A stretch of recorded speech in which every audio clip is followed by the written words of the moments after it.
హైదరాబాద్‌లో మెట్రో అంటే ఇప్పుడు కేవలం ట్రాఫిక్‌కు ప్రత్యామ్నాయం మాత్రమే కాదు. రియల్ ఎస్టేట్ మార్కెట్‌కు కొత్త ఇంజిన్‌గా మారింది.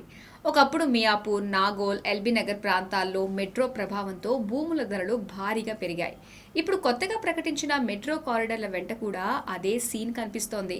మెట్రో ప్రకటనతో ఏ ప్రాంతాల్లో భూముల ధరలు పరుగులు పెడుతున్నాయి? ఎక్కడ ఇంకా పెట్టుబడికి అవకాశం ఉంది? కొత్త మెట్రో కారిడార్ల వెంట పెరుగుతున్న ప్లాట్ల డిమాండ్. ఫ్యూచర్ సిటీ కారిడార్లో గజం 30 నుంచి 45 వేల వరకు, ప్రైమ్ వెంచర్లలో గజం 50 వేల వరకు కొటేషన్లు. పటాన్చెరు మెట్రోతో పశ్చిమ హైదరాబాద్ కు కొత్త ఊపు. పటాన్చెరు బెల్ట్ లో ప్లాట్ల ధరలు 40 నుంచి 45 వేల వరకు. కోకాపేట్లో మెట్రోతో స్థిరమైన విలువ పెరుగుదల.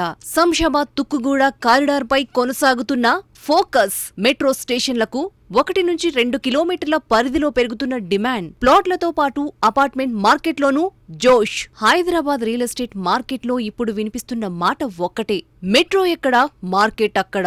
కొత్త మెట్రో కారిడార్ల ప్రకటన తర్వాత పెట్టుబడిదారులు ముందుగానే ప్లాట్ల కోసం వెతుకుతున్నారు. అయితే కొన్ని ప్రాంతాల్లో ఒకేలా ధరలు పెరగటం లేదు. ఇప్పటికే అభివృద్ధి చెందిన ప్రాంతాల్లో ధరల పెరుగుదల కాస్త నెమ్మదిస్తుండగా, కొత్త మెట్రో కారిడార్ల వెంట మాత్రం క్రమంగా డిమాండ్ పెరుగుతోంది. ఎయిర్పోర్ట్ ఫ్యూచర్ సిటీ మెట్రో ప్రతిపాదనతో మహేశ్వరం, రావిర్యాల, ముచ్చెర్ల, కందుకూరు ప్రాంతాలు మళ్లీ హాట్ టాపిక్ గా మారాయి. 3 ఏళ్ల క్రితం గజానికి 18,000 నుంచి 25,000 మధ్య ఉన్న కొన్ని హెచ్ఎండిఏ వెంచర్లలో ఇప్పుడు 30,000 నుంచి 45,000 వరకు కోట్ చేస్తున్నారు. ప్రధాన రహదారుల వెంట ఉన్న ప్రాజెక్టుల్లో గజం 50,000 వరకు పలుకుతున్నట్లు బ్రోకర్లు చెబుతున్నారు. మరోవైపు మియాపూర్, పటాన్చెరు మెట్రో విస్తరణతో బీహెచ్ఈఎల్, అమీన్పూర్, రామచంద్రపురం, పటాన్చెరు ప్రాంతాల్లో కూడా మార్కెట్ జోష్ పెరిగింది.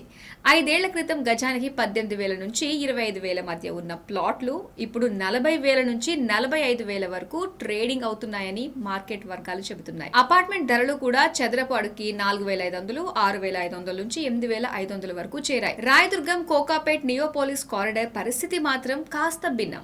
IT corridor, financial district, Neopolis అభివృద్ధితో ఇక్కడ ధరలు ఇప్పటికే భారీగా పెరిగాయి. ప్రస్తుతం అపార్ట్మెంట్ ధరలు చదరపు అడుగుకి 9,500 నుంచి 12,700 వరకు ఉన్నాయి. దీంతో ఇప్పుడు మెట్రో ప్రభావం కొత్త జంప్ కంటే ఇప్పటికే ఉన్న విలువను మరింత బలోపేతం చేసే అంశంగా మారిందని నిపుణులు విశ్లేషిస్తున్నారు. శంషాబాద్, పెద్ద గోల్కొండ, తుక్కుగూడ కారిడార్లో కూడా పెట్టుబడిదారుల ఆసక్తి కొనసాగుతోంది. ఎయిర్పోర్ట్ కనెక్టివిటీకి తోడు మెట్రో ప్రతిపాదన రావడంతో ఈ ప్రాంతాల్లో ప్లాట్ల ధరలు గజానికి 35,000 నుంచి 70,000 మధ్య ట్రేడింగ్ అవుతున్నాయి. తుక్కుగూడలో కొన్ని ప్రైమ్ వెంచర్లలో గజం 40,000 నుంచి 50,000 వరకు పలుకుతోంది. మెట్రో ప్రకటించిన ప్రాంతాల్లో ప్లాట్లతో పాటు అపార్ట్మెంట్ మార్కెట్ కూడా వేగంగా మారుతోంది. ముఖ్యంగా భవిష్యత్ మెట్రో స్టేషన్కు 1 నుంచి 2 కిలోమీటర్ల పరిధిలో ఉన్న ప్రాజెక్టులకు డిమాండ్ పెరుగుతోందని డెవలపర్లు చెబుతున్నారు. అయితే ప్రస్తుతం పెట్టుబడుల కంటే స్వయంగా నివాసం కోసం కొనుగోలు చేసే వారి సంఖ్య కూడా పెరుగుతోందని మార్కెట్ వర్గాలు అంటున్నాయి. అయితే మెట్రో ఒక్కటే భూముల ధరలను నిర్ణయించదని రియల్ ఎస్టేట్ నిపుణులు స్పష్టం చేస్తున్నారు. పరిశ్రమలు, ఐటీ ఉద్యోగాలు, ఓఆర్ఆర్, భవిష్యత్ RRR కనెక్టివిటీ, ప్రభుత్వ మౌలిక సదుపాయాల ప్రాజెక్టులు కలిసి వచ్చినప్పుడే ఆ ప్రాంతానికి నిజమైన విలువ వస్తుందని చెబుతున్నారు.